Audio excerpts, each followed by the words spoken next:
Ready for a new book? Claude on the big screen. Claude on the big screen. Chapter 1. In a house on Waggy Avenue, number 112 to be exact, there lives a dog named Claude. Claude is a dog. Claude is a small dog. Claude is a small, plump dog who wears the snazziest of sweaters and a jaunty red beret.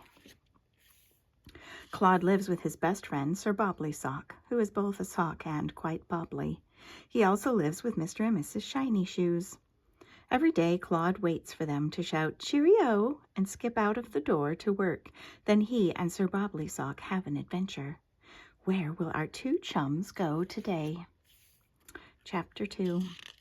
One morning, it was a Thursday, Claude was in the garden with his beret on, and he was being very busy and important. Sir Bobbly Sock was out there, too, lying on a sun chair with his cardigan around his shoulders. It was the first time he'd been out of the house for a week, as he'd had a chill all down one side. Claude was busily and importantly hanging out all his costumes to dry. "There," he said, stepping back to admire his handiwork. "Now it is time for a treat." Claude whipped his beret off and had a jolly good rummage around until he found what he was looking for, a gigantic box with a trampoline inside. It had arrived in the mail the other day, a present from one of Claude's friends who had a circus. Claude set up the trampoline and started to bounce. Up and down Claude went, high up in the air. His ears flapped about beautifully behind him. "Come and have a go," Claude called to Sir Bobbly Sock. Sir Bobbly Sock said that he'd love to, but he'd just had a pastry and didn't want it coming back up again with all the bobbing about. Claude continued to bounce. The higher he got, the more he could see of Waggy Avenue. There was Miss High Kick Spin Jazz stepping her way to the dance studio. And there was Mr. Lovely Buns sprucing up his buns.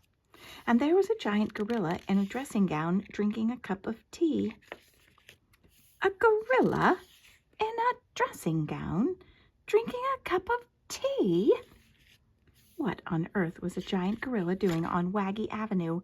Claude's eyebrows started to waggle, his bottom started to wobble, and his tail began to wag so fast it was a blur. Quickly, Claude stopped bouncing and stashed the trampoline back in his beret. "I'm going to investigate this gorilla," he cried, and ran off with Sir Bobbly Sock bouncing along behind him.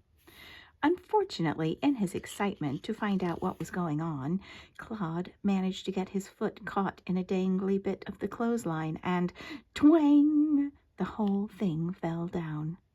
"Oh, bother," he said, and quickly stuffed all his costumes back in his beret without even taking them off the line.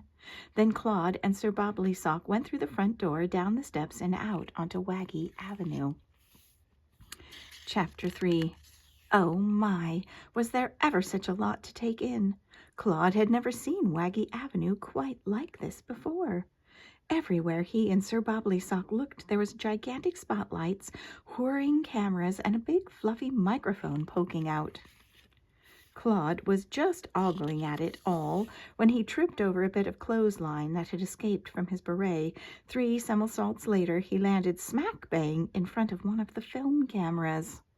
He was just thinking about a splendid landing, bent knees, no wobble, gorgeous smile, when someone shouted, "Cut!"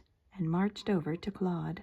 The man looked very frowny, despite the fact that he was also wearing a nice hat, which was currently at the jauntiest of angles. "What are you doing?" cried the man. "Can't you see that we're in the middle of making a film? You just tumbled into our shot." Claude quickly stuffed the dangly bit of clothesline back under his beret, smoothed his sweater down over his tummy, and said, "Sorry," in his nicest voice. This seemed to make the man with the megaphone much happier.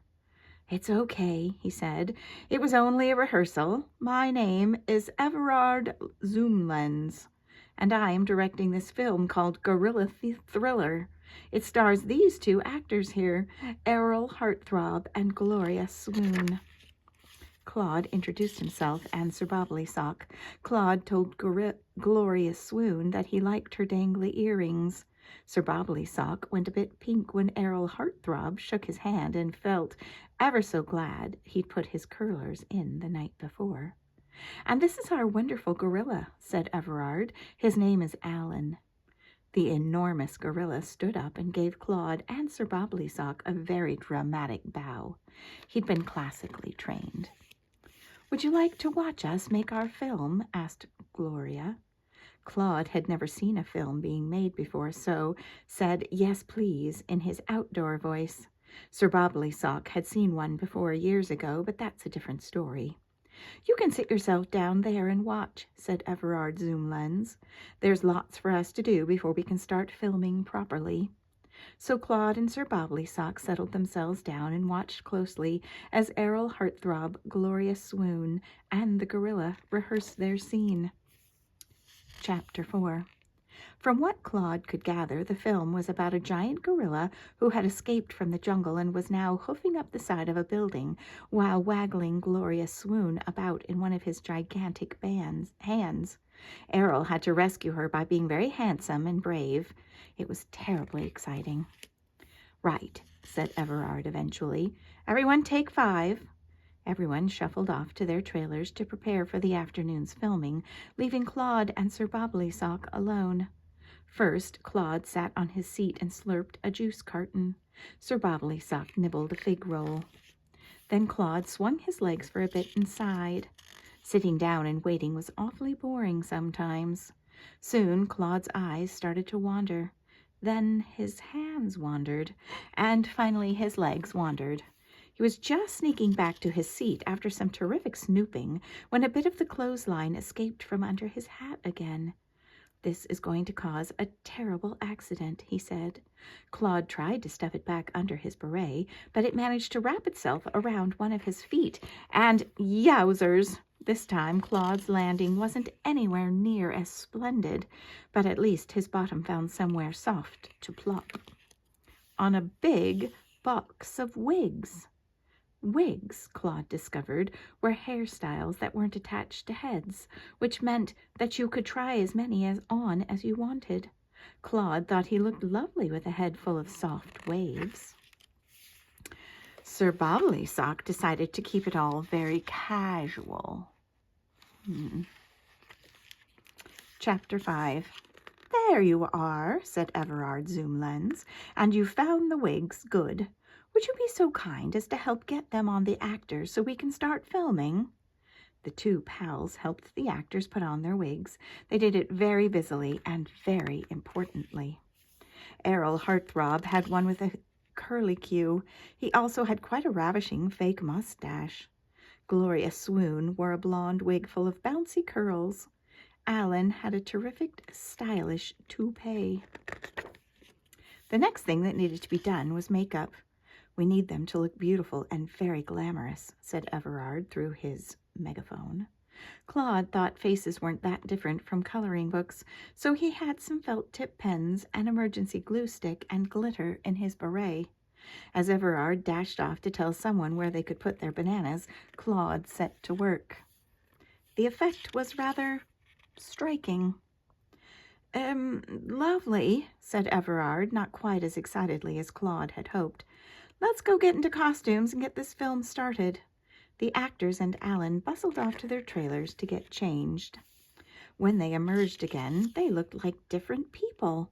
Claude clapped his paws together as Sir Bobbly Sock went a bit giddy at the sight of Gloria's sequins. "Places, please," cried Everard, and everyone hurried into position. He handed Claude and Sir Bobbly Sock a list of jobs that needed to be done during the shoot. Chapter 6. The first thing was to hold a long microphone on a very long stick. It was ever so heavy and made Claude wobble this way and that. He came very close to whacking a big piece of set. Luckily, Sir Bobbly Sock was on hand and a disaster was averted. But all this meant that Claude and Sir Bobbly Sock were too busy to notice the clothesline starting to snake its way out from Claude's beret again. The next job was to swish a large spotlight about so that it followed Alan as he swung down Waggy Avenue. Well, that was easier said than done. The light was so heavy, Claude had to get Sir Bobbly Sock to help, which he did. Everard gave them a thumbs up. Sir Bobbly Sock suddenly panicked. He thought he'd lost one of his contact lenses on the ground in all the excitement. Claude swung the light around so everyone could look for it. Then Sir Bobbly Sock remembered he didn't actually wear contact lenses, so he'd just read about someone who did in one of his magazines and got confused. All this kerfuffle meant that no one noticed as a bit more of the clothesline slipped out and started to drag across the floor. Soon it was time for the big finale scene to be recorded, the bit where Alan had to swipe Gloria Swoon away from Errol Heartthrob, just as he was giving her a big sloppy kiss and then shimmy up the side of Miss Mellon's shop. Claude and Sir Bobbly Sock dashed back to their seats so they could get a good view of the action. But in all the rush, Claude didn't see the clothesline with all his costumes on it slip out from his beret completely. Claude also didn't see it get tangled around some lights and cameras, or around Gloria Swoon and Errol Heartthrob's feet. Nor did he see it get knotted around Everard's zoom lens and his megaphone. Just as Errol Heartthrob leaned in to kiss Gloria Swoon and Alan the gorilla dragged her up to the building, the clothesline pulled tight and... thud! Crash! Jangle! Lights and cameras tumbled everywhere. Everard fell on his bottom and Gloria Swoon and Errol Heartthrob went flying across the street. Oof! Uh-oh, said Claude. Sir Bobbly Sock had one of his hot flashes and had to whip out his fan. Chapter 7. When the dust settled, it became clear that all wasn't well. Gloria and Errol had both twisted their ankles and had to go straight to the hospital. As everyone dashed about to fix the mess, Everard's zoom lens let out a wail through his crumpled megaphone. "Whatever will we do now?" he said. "We can't make a film with our 2 lead actors in the hospital. It's a disaster. If only we had 2 lookalikes who could stand in for them." He slumped down in a chair and went ever so limp. Claude looked at his feet and fiddled with the hem of his sweater. He'd accidentally caused this disaster with his clothesline full of costumes, and now he wanted to fix it. But what could he do? Then he had an excellent idea. Sir Bobbly Sock and I could do it. Everard smiled sadly. "But you don't look a bit like Errol or Gloria." Claude smiled a hearty grin and reached into his beret. "Just you wait," he said. The results were marvelous. "Goodness me," cried Everard's zoom lens. "You look just like Errol and Gloria. No one will ever know the difference. Extraordinary. Quick, let's get the cameras rolling. Action!" What an afternoon Claude and Sir Bobbly Sock had. "Oh, no! I will save you!" Claude shouted his lines in his best outdoor voice, and he ran about and lunged dramatically. Sir Bobbly Sock turned out to be terribly good at fluttering his eyelashes, especially when Alan the gorilla was giving him the willies. And when Claude bravely rescued Sir Bobbly Sock and carried him safely down the ladder to the ground, everyone clapped and hooted. After Everard had shouted, "Cut!" he trotted over to Claude and Sir Bobbly Sock, grinning from ear to ear. "You were stupendous," he said. "Truly wonderful. Won't you come with us to Hollywood and be famous movie stars?" But before Claude could answer, there came an enormous sob from somewhere above their heads. Chapter 8. It was Alan. He was standing on top of the roof crying and fussing about with his bow tie. "What's the matter?" cried Everard. "I can't get down," said Alan between sobs.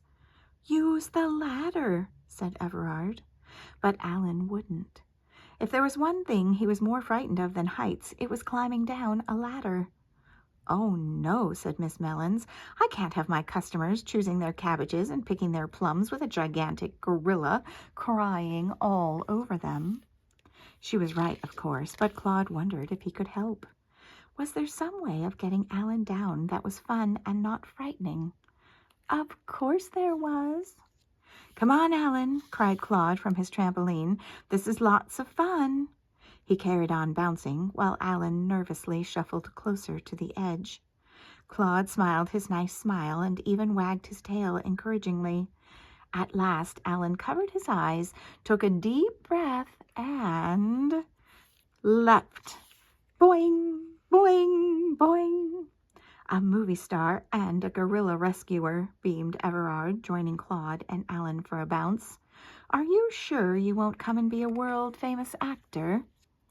Claude thought about it. He certainly liked dressing up and acting, but he also liked puttering about at home, and after the wigs, the sequins, and being manhandled by a giant gorilla, Sir Bobbly Sock desperately needed one of his nice long lie-downs.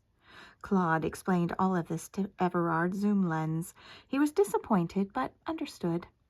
You must keep all the wigs, he said, thrusting the box into Claude's paws. You both did look so fetching in them. Claude and Sir Bobbly Sock thanked Everard Zoom Lens, waved goodbye to all their new friends, and went home. Chapter 9. Later that evening, when Mr. and Mrs. Shiny Shoes returned home from work, they were jolly surprised not only to find a gorilla asleep in their kitchen, but to see that both he and Claude were wearing wigs. Do you think Claude knows anything about this? Asked Mrs. Shiny Shoes. Don't be silly, said Mr. Shiny Shoes. Our Claude has been fast asleep all day. But Claude did know something about it, and we do too, don't we? The end.